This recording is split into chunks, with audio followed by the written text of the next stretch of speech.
Chaque minute qui passe, c'est plus de 500 heures de vidéos qui sont upload sur YouTube. Et ça, c'est sans parler des shorts, des TikTok ou encore des Reels Instagram. Ce qui montre à quel point on vit dans une ère de la distraction et de l'attention. L'attention, c'est la valeur la plus utile au monde et on essaie de te la siphonner. On a trop d'informations autour de nous et cette information ne nous mène pas à la connaissance et à l'amélioration, mais bien souvent à la distraction. On a du mal à apprendre des choses et on a du mal à ensuite passer à l'action lorsqu'on a besoin de passer à l'action. Tu veux travailler, tu veux accomplir des choses, tu ne veux pas juste rester là, allongé dans ton lit, à scroller sur ton téléphone toute la journée. Ben moi non plus, j'avais pas envie de ça. C'est pourquoi j'ai découvert quelque chose qui m'a permis de véritablement changer la manière dont j'aborde le travail difficile. Et cette chose s'appelle le deep work. T'en as probablement déjà entendu parler, ça vient d'un concept créé par Cal Newport qui a écrit justement le livre Deep Work. Et ce deep work, c'est la solution à tes problèmes au niveau du travail.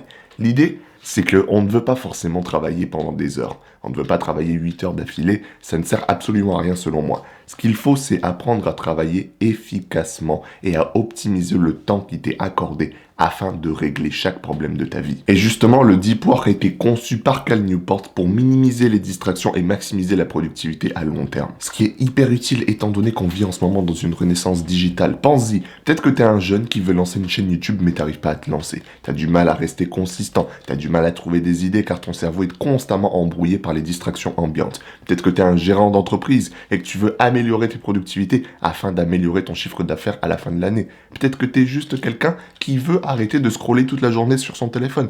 Le deep work est une solution universelle pour tout le monde. Ça marche à tous les coups. Je sais, ça fait bizarre de dire ça, et on pense toujours que les solutions universelles, ça n'existe pas, mais en vrai de vrai, le deep work est un concept que chacun peut modifier et modeler selon ses besoins. Car ce dernier te permet de développer rapidement les deux qualités essentielles pour réussir au sein de notre société.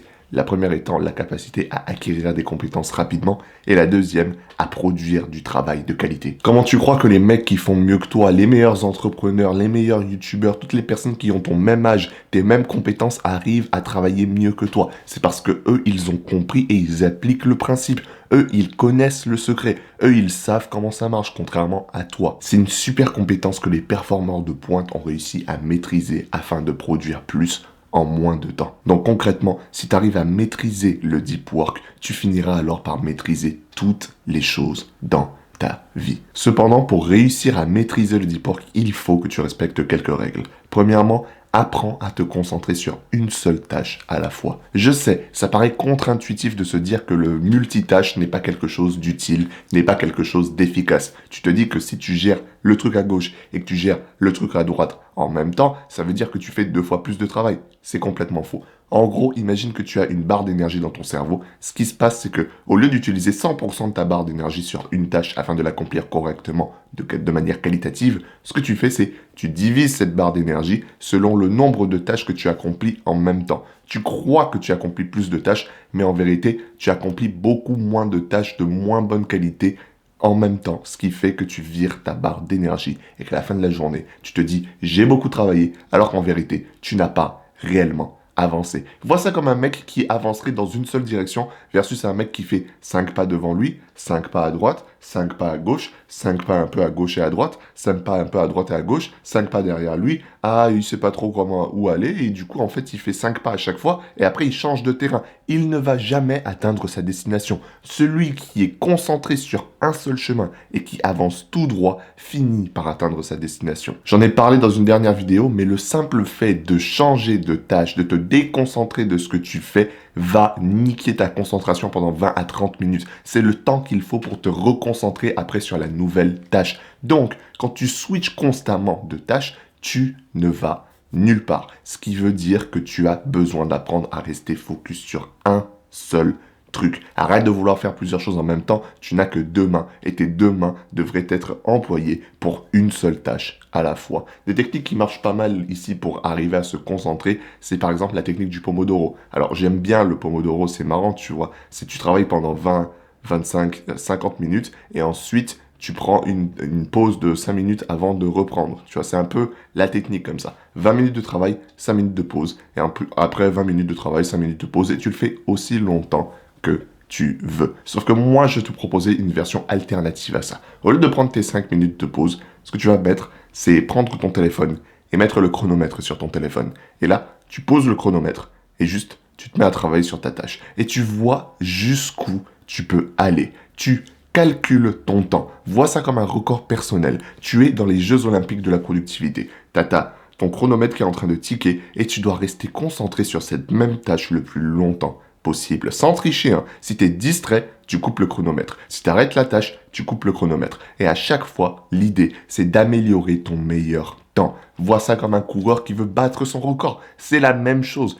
Tu veux battre ton record de productivité et de concentration sur une seule tâche. Deuxième règle à respecter par rapport au deep work, c'est d'apprendre à apprécier l'ennui. Oui, je sais, on n'aime pas s'ennuyer parce que notre cerveau n'aime pas juste rester calme. Il cherche la gratification instantanée. Il veut nous mener à tout le temps agir et à le stimuler. Sinon, il pète un câble comme un gamin de 2 ans. C'est ça en fait ton cerveau. C'est un gamin de 2 ans qui a constamment besoin de manger, d'attention, de jouer, d'être diverti. C'est la même chose. Du coup, la stratégie ici, c'est de traiter ton cerveau comme tu traiterais ton gamin de 2 ans qui fait un caprice. Ton gamin, t'as pas envie de lui donner tout ce qu'il veut. Si tu lui donnes tout ce qu'il veut, il devient pourri gâté. S'il devient pourri gâté, ça devient un sac à merde quand il grandit et il revient plus te voir quand t'es en maison de retraite et il te traite comme de la merde. Tu n'as pas envie de ça. Ce que tu veux faire, c'est donner à ton cerveau lorsque tu dois donner à ton cerveau. Mais parfois, apprendre à lui dire non. Tu dois apprendre à tolérer le fait de ne rien faire, tolérer le simple fait de rester dans l'ennui. Et l'idée, ici, c'est juste de réduire au maximum ta consommation de téléphone, frérot. Ton téléphone, c'est un poison si tu ne l'utilises pas bien, mais c'est un putain d'outil du futur si tu l'utilises correctement, ok? Donc, tu dois redéfinir ta relation avec ton téléphone. Idéalement, moi, je dirais toujours via les réseaux sociaux. Parce que ça sert vraiment à rien. Si tu veux parler avec tes potes, il y a WhatsApp, d'accord? Ça marche très bien. C'est là que tu sauras qui sont tes vrais potes. Parce que les potes sur Instagram qui t'envoient des reels toute la journée là, mais au final, vous n'avez pas vraiment de conversation, c'est tout ce qu'ils font en fait. C'est ça, la hauteur de votre relation. Elle est quasiment inexistante. Alors que les personnes qui vont accepter de te donner leur numéro afin que vous puissiez communiquer de manière profonde sur WhatsApp et pas juste vous envoyer des shorts débiles pour vous ratatiner le cerveau, ça c'est une bonne relation. Ça c'est les gens qui comprennent. Ou pire, tu les envoies des messages. Tu sais, il y a l'application message sur ton téléphone. Ça marche aussi. Tu peux faire ça. Tu n'as pas besoin d'Instagram. C'est uniquement de la distraction. Donc idéalement, tu dégages cette merde. Ou mieux, ce que tu vas faire, c'est tu ruines ton algorithme. À chaque fois qu'il y a un truc qui t'intéresse sur Instagram, tu cliques sur les 3 petits points et tu dis non, ça m'intéresse pas. Et tu continues de faire ça jusqu'à ce que ton Instagram soit rempli de trucs complètement cons qui ne t'intéressent pas, ce qui fait que tu n'auras plus envie d'y aller. Mais après, bien sûr, si tu n'as pas envie de faire tout ça, si tu te dis, tu restes têtu et tu veux pas m'écouter, il n'y a pas de souci. Essaie quand même de réduire au maximum le temps passé sur ces écrans. Parce que c'est des années de ta vie, pas des mois, hein, des années de ta vie qui partent dans ton téléphone. En passant 4 à 5 heures en moyenne sur ton tel, tu gaspilles près de 20 ans de ta vie. À peu près. C'est énorme, d'accord? C'est gigantesque. Et c'est des années que tu aurais aimé récupérer lorsque tu seras plus vieux. Mais c'est pas grave si tu veux pas m'écouter. De toute façon, tu fais ce que tu veux. Moi, je donne juste le conseil. Bref. La troisième règle à respecter, c'est de virer le travail inutile. Oui, parce qu'en fait, on fait beaucoup de travail inutile. Il y a énormément de tâches que tu penses être productives dans ta vie qui ne servent à rien, parce que tu ne sais pas faire la différence entre une tâche qui apporte des résultats et une tâche qui n'apporte pas des résultats. Pour toi, faire une tâche, travailler, faire quelque chose de productif, bah ça compte comme une tâche utile. Du coup, ton cerveau va tout le temps te pousser à faire des tâches médiocre, entre guillemets, pour te faire croire que tu as fait assez de travail, pour te dire « C'est bon frérot, on a assez travaillé pour aujourd'hui, tu peux aller te branler les couilles sur Pornhub, tu peux aller scroller sur Instagram, là, tu vois, il n'y a plus besoin de travailler, là, c'est bon, moi je suis fatigué, c'est bon, on rentre à la maison et on commence à scroller, tu vois. C'est ce que ton cerveau veut faire. Non, on veut pas tomber dans ce piège. Ce que tu veux faire, c'est prioriser les tâches les plus importantes. Et pour comprendre ce qu'est une tâche importante, c'est de penser en termes 80-20, d'accord ? C'est le principe de Pareto. En gros, 80% des tâches apportent 20% des résultats, tandis que 20% des tâches apportent 80% des résultats. Ça veut dire que mathématiquement parlant, tu veux uniquement te concentrer sur les tâches à 20% qui apportent 80% des résultats. C'est la chose la plus logique à faire. Du coup, imaginons que tu aies un objectif. Je sais pas, tu veux devenir le meilleur footballeur, tu veux devenir le meilleur dessinateur. Quelle et la tâche à 20%. C'est pas tailler tes crayons, c'est pas acheter des nouveaux pinceaux, c'est pas t'acheter des nouvelles chaussures, c'est pas t'acheter un nouveau maillot, c'est littéralement aller peindre, aller dessiner ou aller taper dans un ballon. Point. D'accord? Moi, en tant que youtubeur, la tâche à 20%, c'est de me poser devant ma caméra et de enregistrer des vidéos. C'est pas le montage, c'est pas la miniature, c'est pas les titres, on s'en bat les couilles de ça.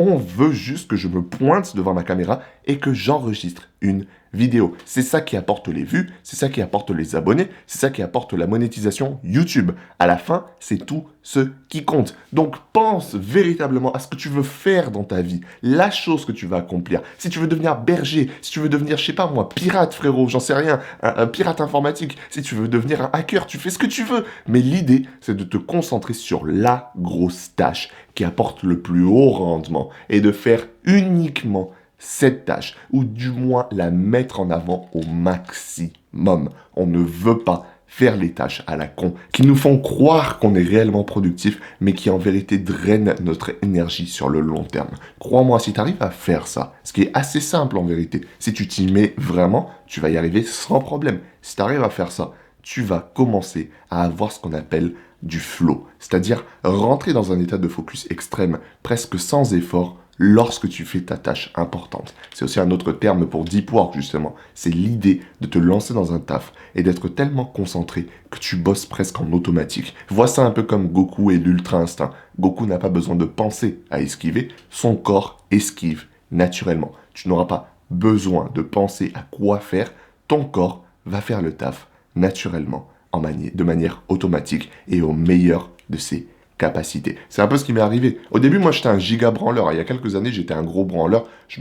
Littéralement, je me branlais 3 fois par jour. Je scrollais sur mon tel. Je passais du temps à regarder des vidéos à la con. Je perdais du temps de ma vie. J'ai perdu des années de ma vie là-dedans. Tu vois, ma jeunesse, c'était vraiment ça. Dès le moment là où j'ai eu accès à Internet à mes 15, 16 ans, c'était foutu. Et après, mon cerveau, il a été ratatiné. Mais, dans les dernières années, les 2 dernières années, j'ai appris à me focus. J'ai appris à mettre en place les systèmes qui me permettent de rester concentré, de rester à 100% à fond dans une seule tâche. Et j'ai envie de partager ça maintenant. C'est pour ça que j'essaie de tourner un peu plus la chaîne vers ce genre de vidéos qui parlent de la productivité, du fait de faire le taf, d'organiser ta vie. Et j'ai envie que toi aussi tu aies une vie organisée pour ne pas continuer à te perdre dans le travail inutile. J'ai envie que tu deviennes une machine. Donc, pour y arriver concrètement, j'ai fait un guide gratuit pour toi par rapport à la productivité que tu trouveras dans la description. C'est complètement cadeau, c'est complètement gratuit. Tu fais ce que tu veux avec, c'est à toi. Dans tous les cas, si tu as aimé cette vidéo, de 1,